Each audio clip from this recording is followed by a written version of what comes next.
Factory worker na may kasong sexual assault, arestado ng Cebu City PNP.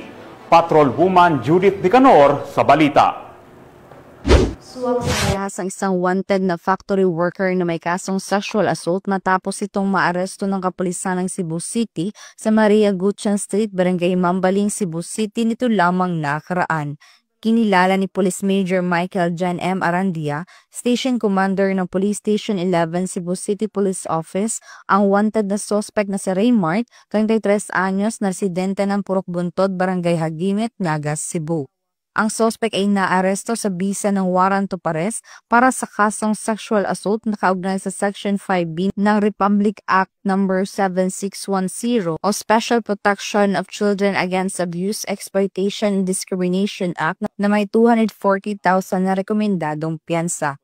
Ang pag-aresto kay Raymart ay nagsisilbing matibay na patunay ng tuloy-tuloy na pagsisikap ng CCPO sa pagsubaybay sa mga wanted na tao, isang malinaw na mensahe na walang sinuman ang makakawala sa batas.